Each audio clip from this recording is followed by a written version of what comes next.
And one of the things that Satan has used in deceiving a lot of people is these so-called cultural heritage celebrations.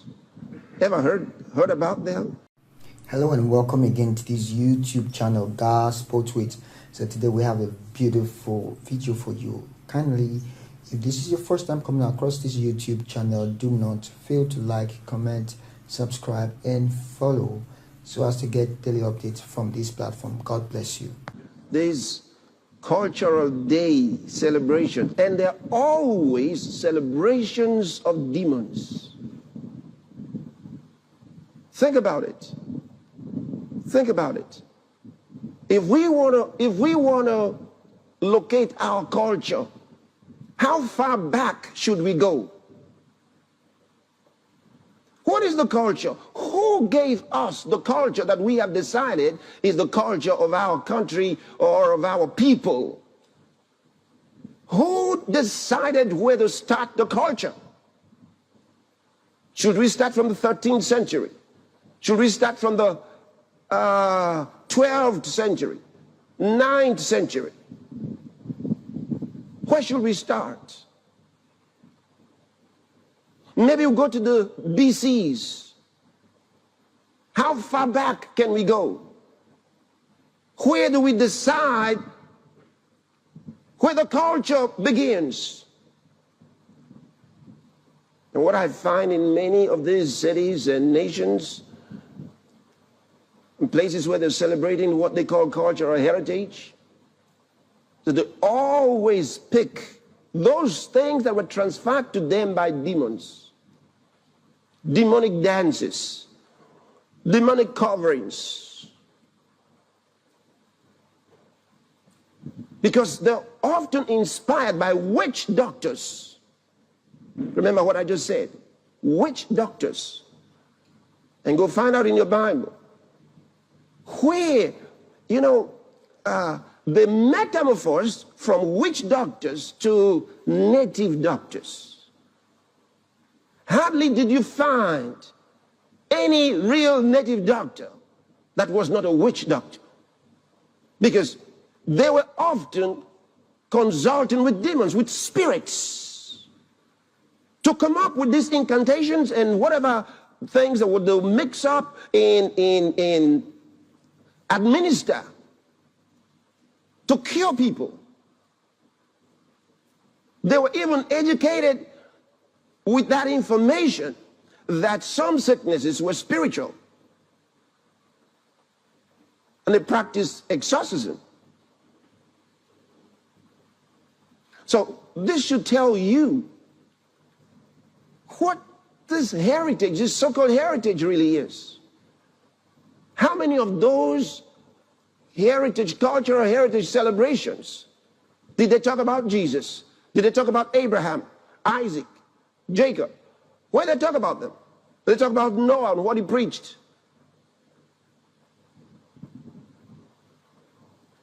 Or Job, who was one of the oldest characters presented to us in the Bible? No, they don't celebrate anything like that. They bring in priests and priestesses of shrines. They want to give the impression to the whole world that the culture came somehow from these demonic activities. Of course, they don't present them with the term demons, but we know what they're talking about because we can see the images. Christians are not supposed to be a part of that. We have a different culture. When you were born again, Jesus brought you into a new kingdom. You were born into God's kingdom. I'm going to talk about that in a moment. You're not a part of this thing. And the earlier you realize it, the better. We don't belong there. And that's something the devil doesn't like us to talk about.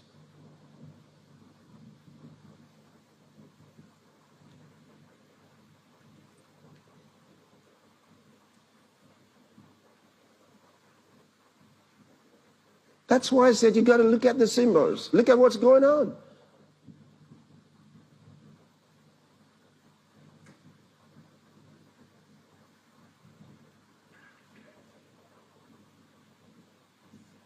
I told you about the mask yesterday.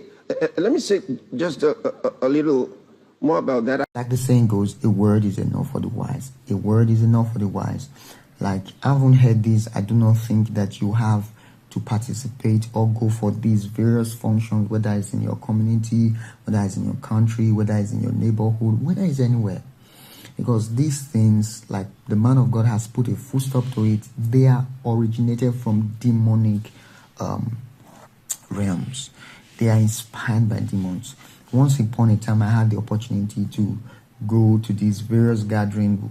The reason we actually had I had the opportunity to go there was because I wanted to go share Rhapsody of Relatives. What happened?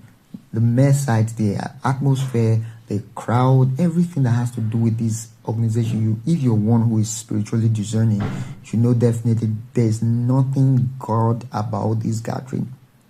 There is nothing holy about this gathering. There is nothing Christian about this gathering. You can literally cut, if you had a scissors, you can literally cut the spirit of darkness. You can just cut because of its thickness, you know. So, and most of the time I find people come out to participate and they call themselves Christians. I find people who even fly into the country because of these general day celebrations that have been allocated to the celebration of these so-called cultural day. As Christians, the only celebration that you're permitted to have, like I told my cell members the other day, is Christmas. It's the New Year, and then we have the Easter celebration. These various, and maybe your birthday. Apart from all this, you're not supposed to participate in any ungodly, any worldly celebration that is not inspired by the Spirit of God. It's not inspired by the Spirit of God. Most of the time, Christians wonder why things are not going well with them. Could be as a result of this. You don't know where. These are little holes that are created by the kingdom of darkness to come into your family, to come into your business, to come into your marriages. They come into they come in disguise. They come in disguise in form of celebration, form of cultural heritage, in form of, okay, we're celebrating this thing, and then you go back to your abode, and then you don't know where all these things crept in. So thank God for the man of God who has come to put a full stop to this. And I do not expect that anybody should get himself involved in all of this anymore. God bless you. So like I said before, if this is your first time coming to this YouTube channel, can you like, subscribe, comment, share, and follow for more content. God bless you.